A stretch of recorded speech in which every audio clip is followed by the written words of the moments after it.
Good morning. Monday in the third week of Lent, the final week of our look at the synoptics reflections for Lent. As I said, next week in the fourth week and fifth and sixth week, we'll look at the Gospel of John and Jesus' various discussions and arguments that he'll have with the religious leaders. But now let's look at the both the Gospel and the first reading. I've been going over a couple of deadly sins or capital sins. I know envy and anger.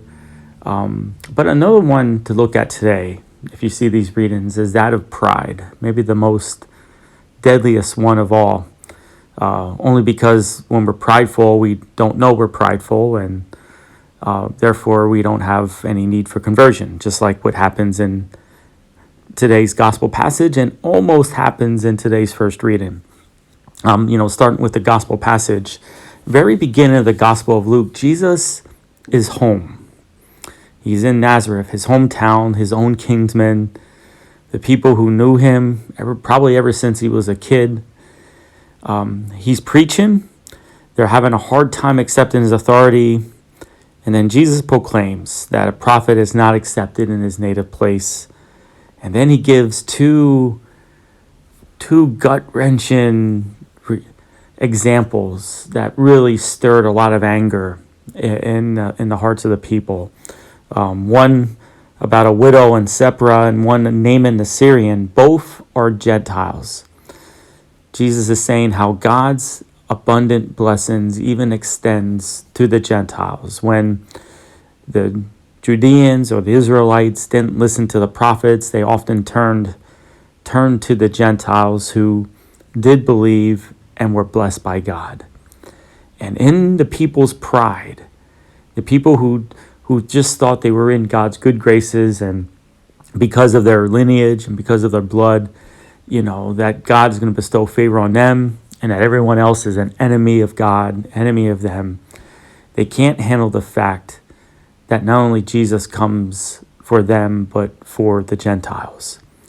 But pride blinds them of that.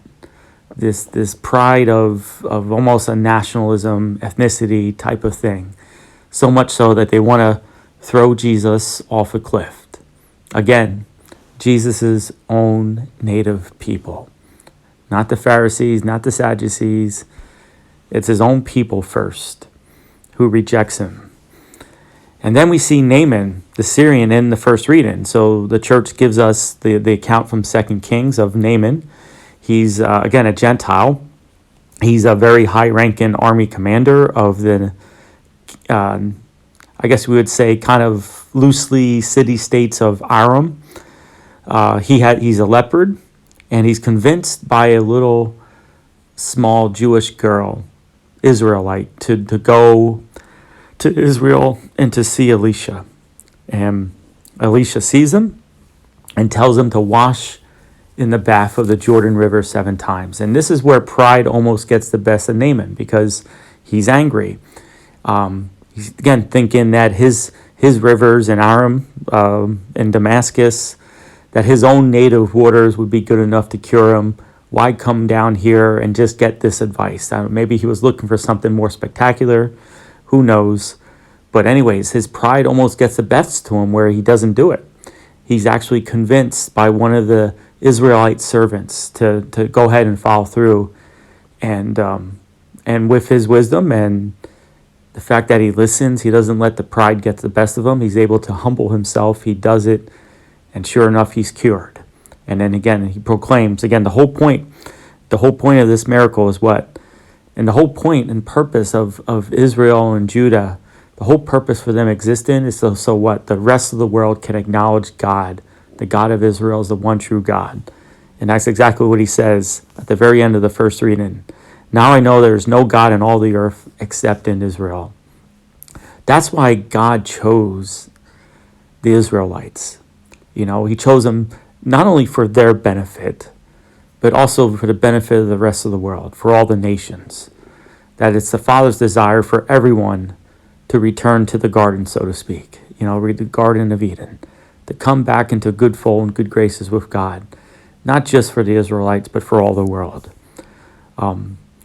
So luckily, in Naaman's case, pride didn't get the best of him, but unfortunately in the Gospels, pride got the best of Jesus' own people.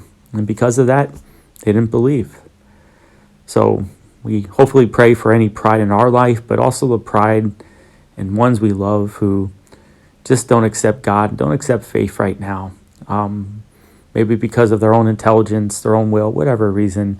But often that vice, that capital sin, deadly sin of pride, is often a main culprit. It takes a lot of humility and a lot of grace. Hopefully, God can break through. May God bless you.